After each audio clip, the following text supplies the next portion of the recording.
In a gym where muscle meant respect and silence was reserved for the defeated, a woman walked in, ignored, underestimated, and laughed at. But what they didn't know was that she didn't come to talk. She came to teach a lesson. One punch at a time.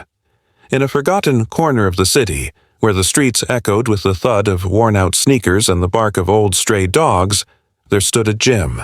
Not a modern training center with glass doors and polished floors, but a place built from rusted metal, cracked mirrors, and sweat-soaked leather. The sign above the door was barely hanging on, tilted slightly, as if tired from years of surviving. Storms, just like the men who trained inside. Inside, the air was thick with the scent of iron, old gloves, and determination. The lighting was dim, a single row of flickering fluorescent bulbs casting long shadows across the dusty mats and dented lockers. Heavy bags swung slowly in the still air, stained with the efforts of 100 past battles. The ring at the center, ropes, fraying, canvas faded, stood like an altar surrounded by worn benches and judgmental stares. This was a man's world, not by law, but by legacy. The walls told the story.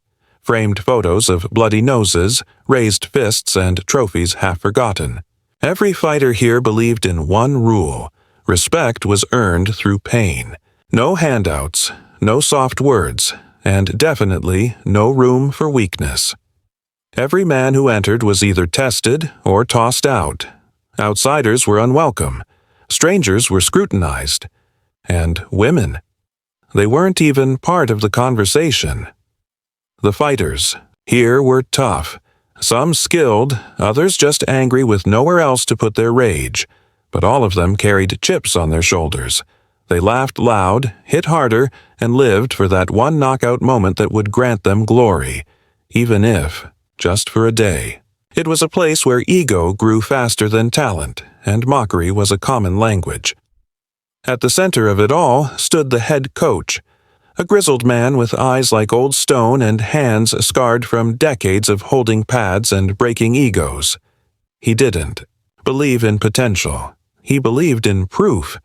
You could walk in saying you were the next champion, but until he saw blood on the mat or fear in your opponent's eyes, you were just another name to forget.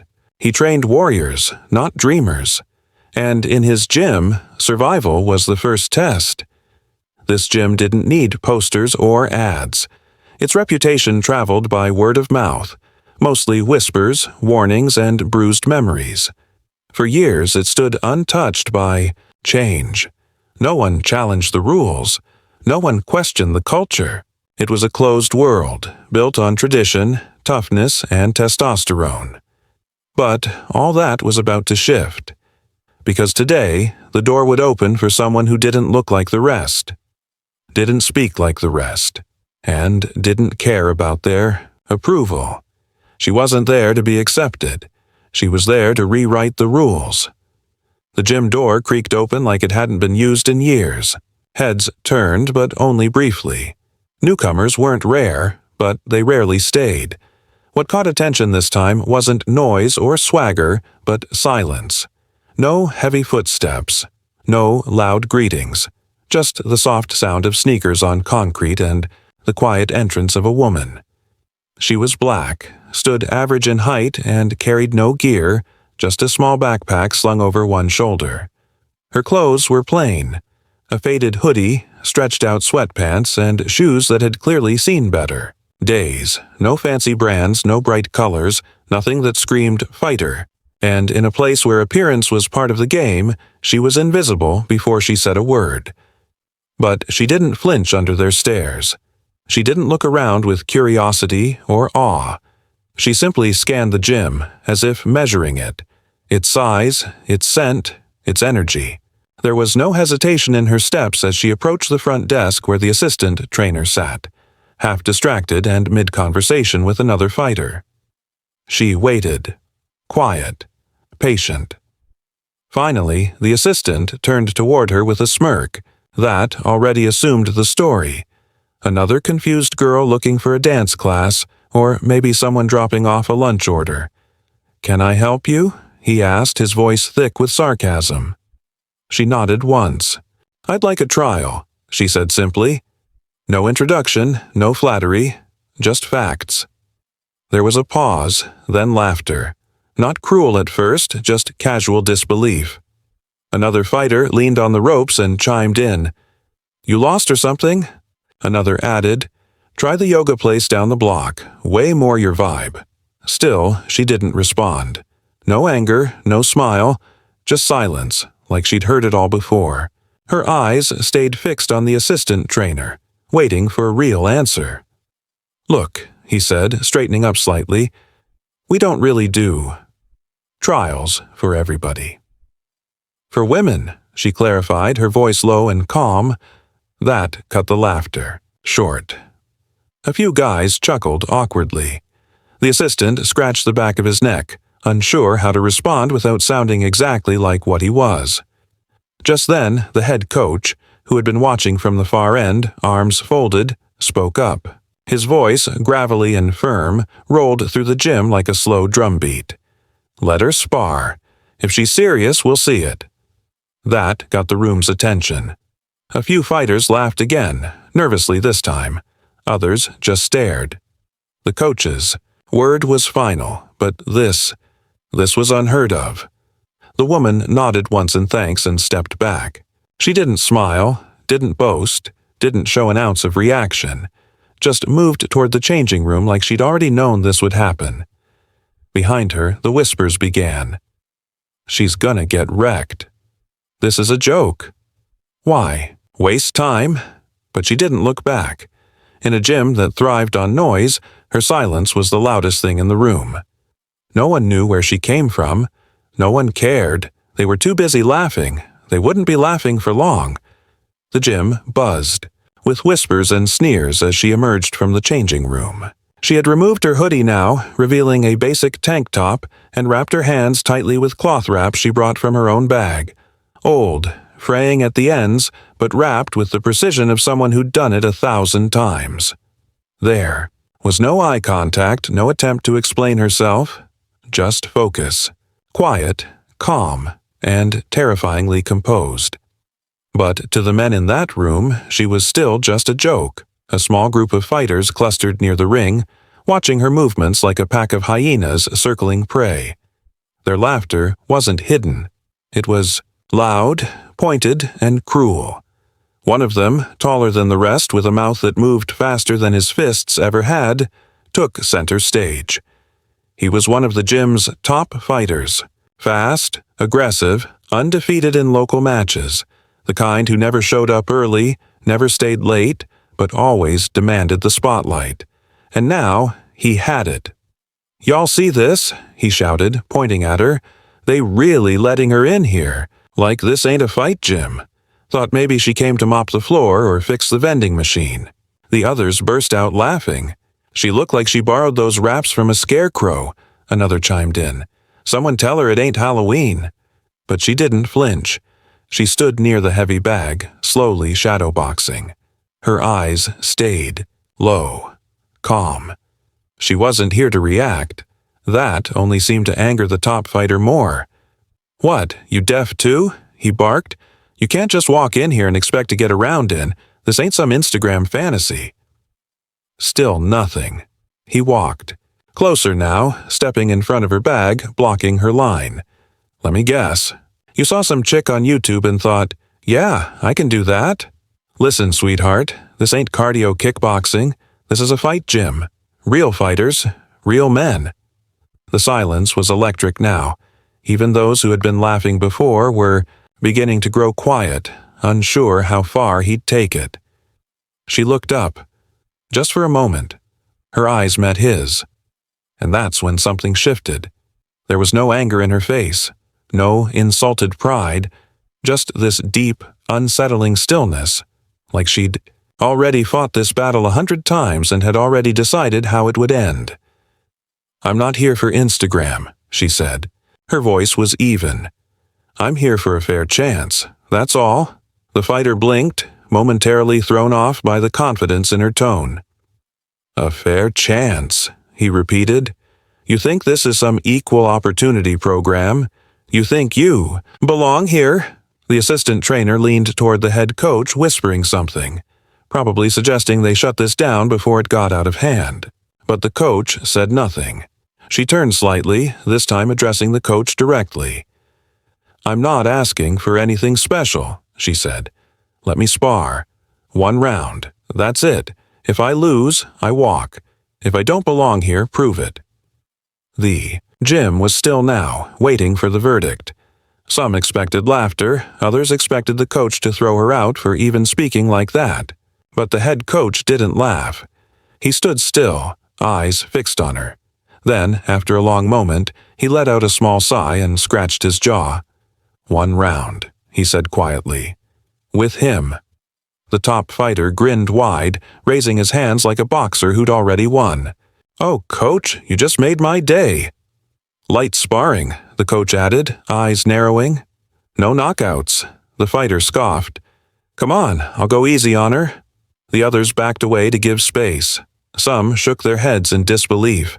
A few pulled out phones, hiding them behind gym bags or water bottles, ready to record what they were certain would be a quick and brutal humiliation. She climbed into the ring without a word. No theatrics, no stretching show, no head bobs or shadow jabs, just quiet readiness. The coach tossed her a mouthguard, and she caught it without looking. Slipped it in, tugged at the gloves she'd borrowed, stood in the corner, eyes forward. The top fighter entered his corner like he was about to perform on stage, winking at the crowd, bouncing on his toes, doing an exaggerated shuffle. The bell hadn't rung yet, but he was already celebrating. From outside the ropes, the coach leaned on the edge of the ring and called out, 1 round, 3 minutes, keep it clean. As he stepped back, the murmurs started again. Everyone was watching now, not because they believed in her, but because they wanted to see how fast she'd fall, how loud the punch would sound when it landed, how badly she'd embarrass herself for thinking she could stand toe-to-toe with one of the gym's best, but she didn't hear them anymore. She had already shut the noise out. All that mattered now was the sound of the bell, and it was about to ring. The room still buzzed with laughter, though now it was uneasy, thinner, like the punchline had started to wear out. As the woman paced the edge of the ring, warming up in deliberate silence, the noise swirled around her like background static. She wasn't trying to stretch for show. Her movements were fluid, controlled, not flashy, just efficient. Arms rolled, shoulders loosened, neck tilted side to side. Every move hinted at muscle memory. Not the kind built in trendy gyms, but the kind forged through repetition under pressure. She bounced lightly on the balls of her feet, loosening her stance, eyes fixed ahead. A few guys kept snickering, louder now as if desperate to bring the mood back to something familiar. One of them leaned toward the other and whispered, "She's probably gonna faint in 30 seconds. Another called out, "Yo, she better. Know how to land safely. Our guy don't play." The fighter she was up against grinned wide, pacing on his side of the ring. He hadn't even broken a sweat. No wraps, no warm-up. Just bouncing on his heels, shadowboxing half-heartedly, cracking his neck with the confidence of someone who thought this was already over. He turned toward the others and called out, "I don't even need gloves for this. Might just slap boxer into next week." More chuckles, more nods. A few fighters leaned on the ropes now, eager to get a better view, not of the fight, but the humiliation. But as she rotated her hips and dropped into a relaxed stance, the first flicker of something different crossed the coach's eyes. Just a flash, like recognition. She was breathing steady, controlled, measuring everything. In that moment, a memory surfaced, stitched into her muscles. A flash of fists in an alleyway lit by the orange haze of a street lamp. A man, twice her size, charging. At her, and the feeling of his momentum vanishing against her elbow. Another flash. Pavement soaked in rain. 3 bodies circling her, boots scraping asphalt, her hand closing around the back of one's collar as she drove a knee into his gut. Another, the ringing echo of a military cadence, sand blowing across. A training yard, her face drenched in sweat as a voice barked, "Again! You move when they move." Discipline, precision, control, not anger, never anger. Back in the ring, the arrogant fighter dropped his shoulders and rolled his eyes. "Let's get this over with," he muttered, slipping in his mouthguard like it was a joke. The bell rang. He danced forward, casual, hands loose, half lowered. His grin widened as he circled her. She didn't move, just pivoted slowly, tracking. Him, eyes steady. The first jab came lazy. A tester. He popped it forward with no real intent, expecting her to flinch. She didn't. Her head tilted just enough to let the glove slide past her cheekbone. Her hands remained in place, close to her body, unmoved. He grinned. "All right, got some nerves, huh?" He threw a second jab, faster. She dipped under it with a short roll, her eyes still on his chest. Then a feint, a fake cross into a left hook. She stepped just outside the arc, pivoted, reset. He landed nothing. The grin started to falter. She shifted her weight forward now, just slightly. It wasn't a threat, yet, but it signaled she wasn't just surviving. She was calculating. He came again, this time with a wide right hook meant to send her back. She stepped in. Fast. Her left hand snapped out, a short, tight jab to his ribs. It wasn't dramatic, but it was sharp, and it landed. He froze for half a beat, more surprised than hurt. Then a flicker of embarrassment crossed his face. The room fell quieter. Not silent, but confused. He grunted and lunged forward again, this time with more force. A flurry, sloppy but aggressive. He was trying to overpower her, overwhelm her. She slipped the first punch, ducked the second, stepped to his right and pivoted around him. Her footwork was subtle, economical. By the time he turned to face her, she had already reset her stance. Eyes calm, breathing even. Another jab, this time to his chin.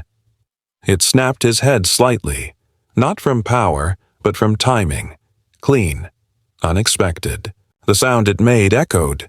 The laughter had stopped now. He growled and charged. A burst of speed, swinging hard, but his steps were rushed. He was swinging at her like she was a bag, not a person. She ducked under his right, slipped left, and drove a tight cross into his ribs. The contact was solid. His breath hitched. His foot skidded slightly. He backed up. Now the gym was quiet. Not frozen, but attentive. The coach, arms folded, shifted his stance. The assistant trainer stopped smiling. She circled, not rushing, not cocky, just patient. The fighter, now breathing heavier, spat out, "You trying to show off now? You think this means something?" She didn't answer. Her silence was its own reply. He rushed again. She sidestepped, slipped, countered. Every miss made him wilder. Every clean strike she landed made him sloppier. And she was landing more now. Her timing had adjusted, her distance dialed in. She was reading his tells, his shoulders, his stance, the twitch before he committed. Then came the moment. He feinted, left, cocked his arm and lunged with everything he had into a right cross meant to end it. She stepped inside. Time seemed to pause. Her shoulder dipped, weight shifted. Her right arm snapped forward, not wide, not wild, just straight, clean, brutal. Her fist caught him square on the jaw. The sound was sickeningly perfect, not a slap, a crack. His legs buckled, his body dropped sideways. Flat. The entire gym went silent. No one moved, not the trainers, not the other fighters. Even the hum of the overhead light seemed to stop. She stood still. No celebration. No smile. No raised arms. Just breathing. Even, controlled.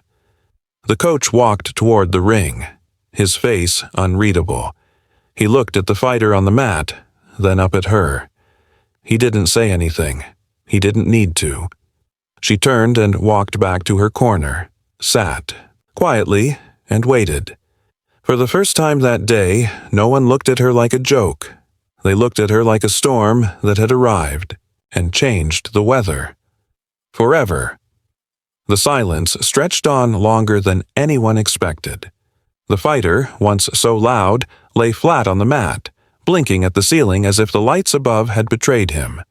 His chest rose and fell, his mouthguard half out, the sting of defeat already working its way through his limbs. No one rushed to help him. No one laughed. The same people who had been cheering him on now stood frozen, their arms crossed, their faces blank. It wasn't embarrassment, it was disbelief.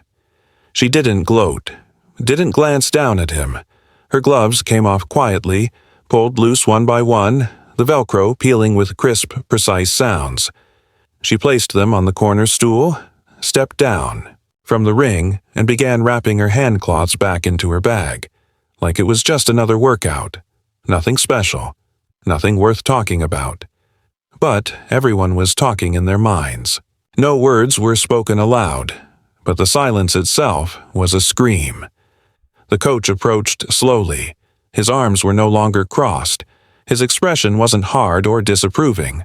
It was confused, curious, maybe even impressed. He hadn't taken her seriously either. Not really. But now, as he stood beside her, he found himself hesitating. She turned to him, sensing his presence. He searched for something to say, something neutral, something in control. But all that came out was, "Where? Did you learn to move like that?" She looked at him calmly. "I've trained. A while."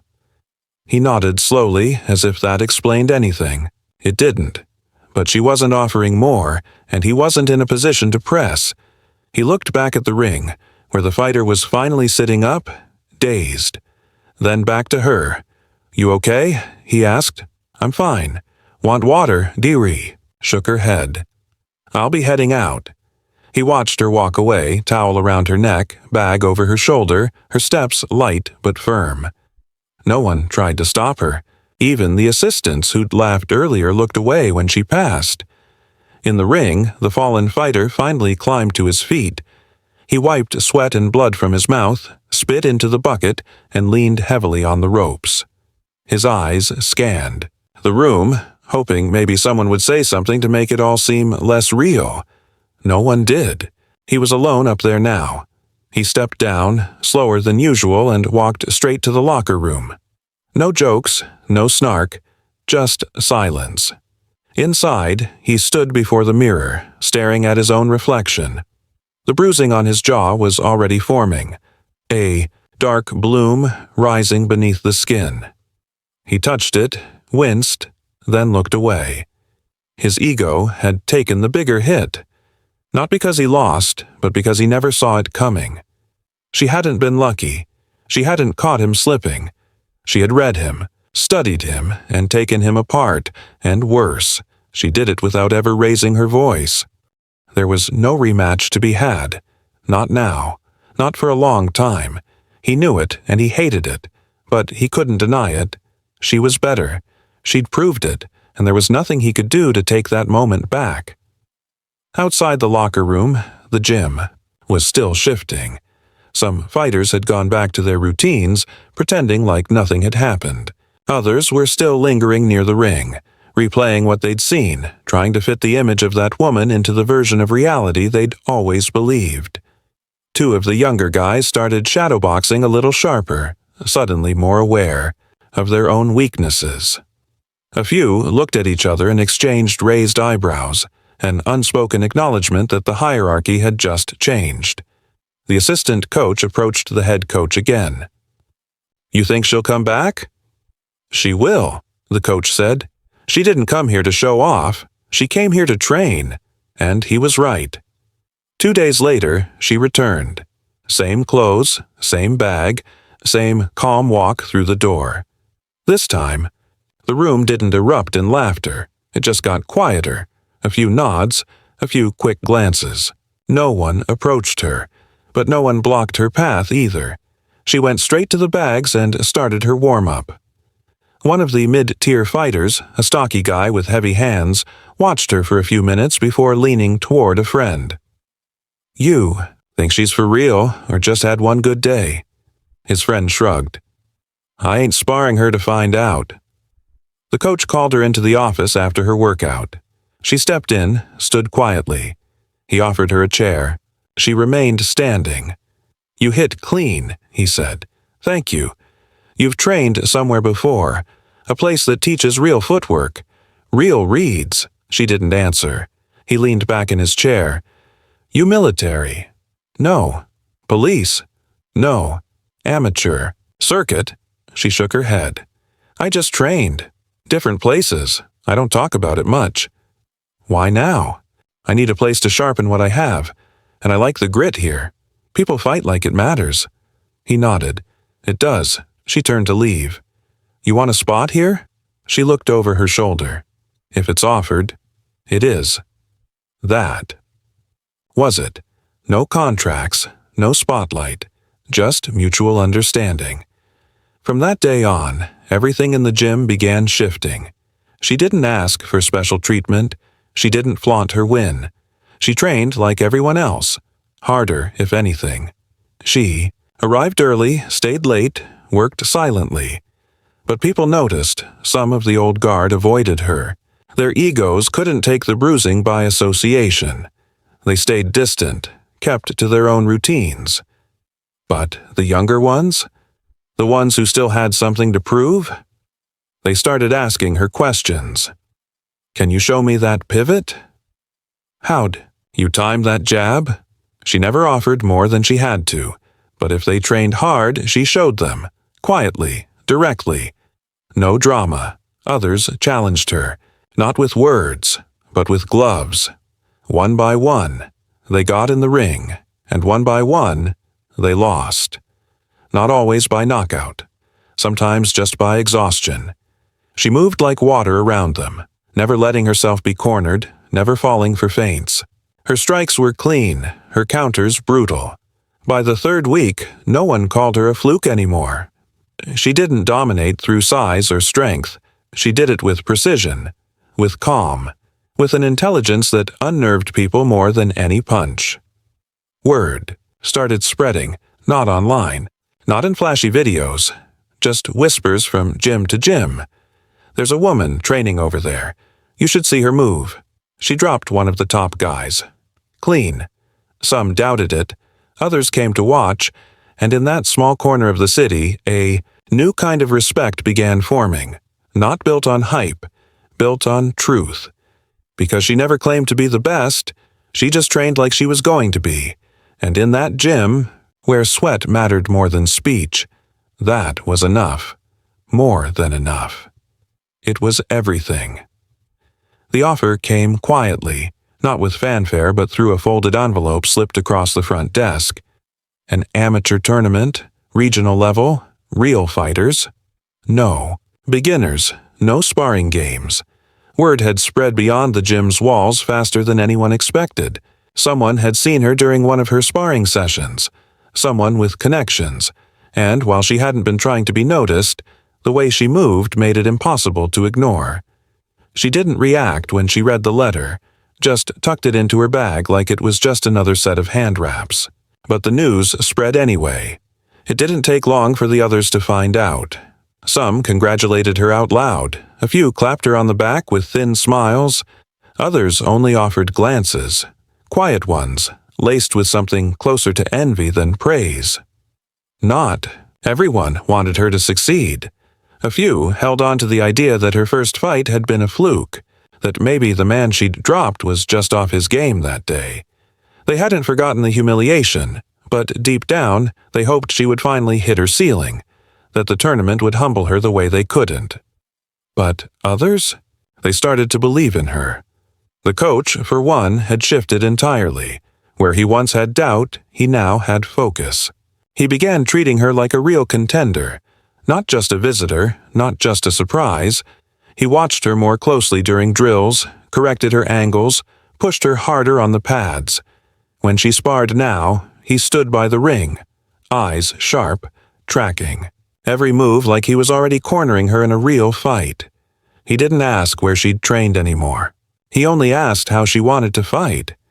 Explosive or patient? She always chose patient. Calculated. Strategic. He adjusted her training accordingly. More footwork drills, more conditioning, situational defense, ring control, traps. She absorbed. Everything without complaint. She didn't ask for breaks. She just moved, struck, reset, over and over again. The gym itself started to bend around her, not in worship, but in quiet adaptation. Those who once ignored her now trained harder. They wanted to prove they were still contenders, that her rise didn't mean their fall. She changed the standard just by being present. Still, some clung to doubt. They whispered among themselves in the locker room, speculating that the pressure would finally crack her, that a real tournament, against real opposition with real stakes, would expose whatever edge she had. Some said it aloud in passing, then masked it as motivation. She's good, yeah, but that circuit's different. She's never faced fighters who want to break you. But she trained anyway. Unbothered, she didn't need everyone to believe. She just needed to be ready. One morning, she arrived to find the coach already waiting by the heavy bags, gloves in hand, a plan written in marker on the whiteboard. It was a real training schedule now. Weight cycles, rest intervals, sparring rotation. Her name was written at the top, not like an outsider, but like a fighter. He had even taped a photo of the tournament bracket on the wall near the office. 8 names. 7 she didn't know. 1 she did. Hers. That was when it became real. Just for her, but for the gym. She was one of them now. Whether they admitted it or not, the date was circled in red, and with each day that passed, more eyes turned toward her during drills. More heads lifted when her gloves hit the pads. She was no longer just the woman who surprised everyone. She was the fighter they were all waiting to see. Some to cheer, others to watch fall, but none could ignore. Not anymore. The venue buzzed with noise and heat, bright lights casting sharp, reflections off polished floors, the low hum of anticipation vibrating through the crowd. Banners swayed from the ceiling, sponsors and logos printed in bold fonts. But it was the ring in the center that pulled all attention. That square, roped and raised, was the stage where every myth would be made or broken tonight. She walked, in without flair. No entourage, no chants or cheering fans. Just her, hood pulled low, gym bag on her shoulder, eyes fixed ahead. Around her, fighters from across the region were stretching, wrapping hands, bouncing to loosen their nerves. They all had someone with them. Coaches, siblings, girlfriends. She had no one at her side, but she moved like she needed no one. People noticed. Whispers stirred when they saw her name on the bracket. Some remembered her from gym stories that had spread over the last month. Others saw only the surface. A lone, black woman in plain gear, with no sponsorship and no visible coach. One man laughed softly. "She won't last around," he muttered to a teammate. "Somebody's checking a diversity box." She didn't hear it. Or, if she did, she didn't care. Her first opponent was taller, lean, sharp around the edges. He bounced on his toes as if rehearsing for the cameras. When the bell rang, he came in fast, testing her with quick jabs, foot feints. She didn't flinch, didn't even blink. She let him dance for 30 seconds before slipping inside his reach and punishing him with a liver shot so clean it doubled him over. The fight was called in less than 2 minutes. The crowd made noise now. Not loud yet, but curious, surprised, impressed. She returned to the corner, calm as ever, drinking water slowly. No coach, no towel man, just her. The second fight was different. The opponent was smarter, more cautious. He tried to drag the fight out, keep it at range, make her chase him, but she didn't. She let him move, watched him, let him tire, and when he slowed, just enough, She closed the distance and dismantled him with 3 punches that found gaps he didn't know he had. Another win, another wave of shifting eyes in the crowd. Now people started asking questions. Where's she from? Who trains her? Is she pro? By the time the semifinal came, her name had become more than a curiosity. It was a question mark wrapped in tension. Spectators leaned in when she stepped toward the ring. Phones came out. A few fans started filming.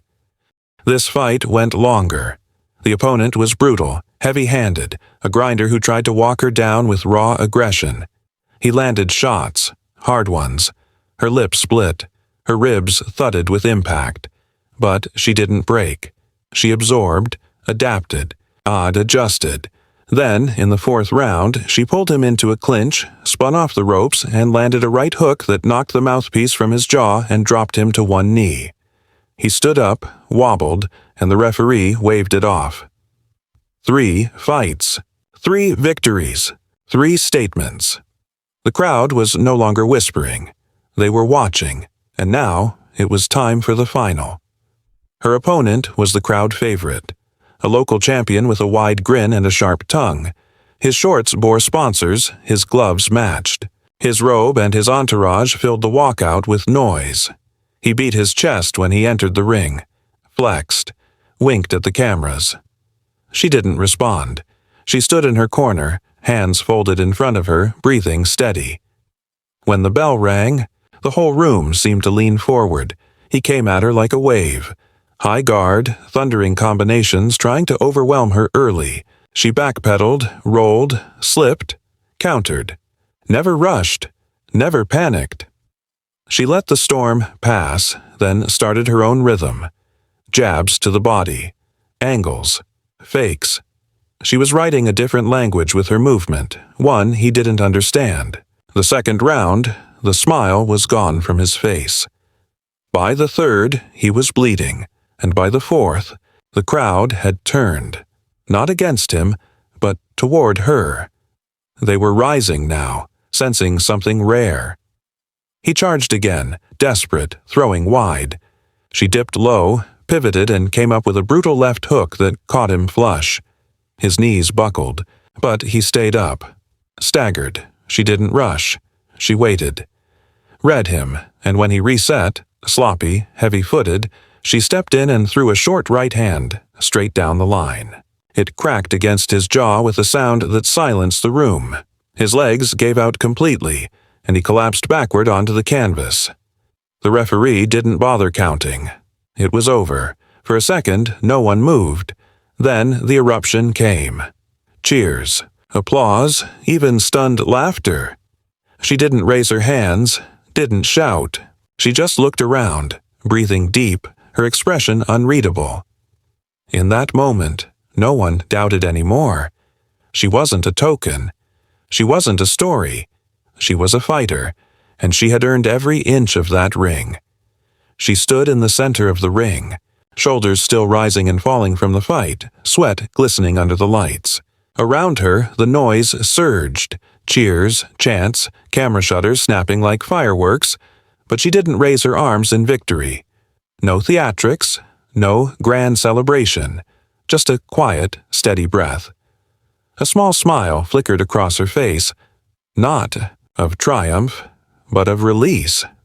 In her mind, the crowd faded away, replaced by memories that flashed like echoes, cold mornings in alleyways, the sting of scraped knuckles against brick walls, bruises that went unnoticed, nights training alone under, flickering streetlights because no one believed she belonged.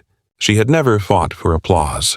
She had fought to be seen, to be heard, to be taken seriously in a world that dismissed her before she even spoke. And now, standing tall after toppling every barrier they'd put in her path, she didn't crave glory. She had already won long before the knockout. This victory was for every moment she stayed quiet while being mocked, for every time she was underestimated, ignored, laughed at. It was for the girls who walked into spaces not made for them, and stayed.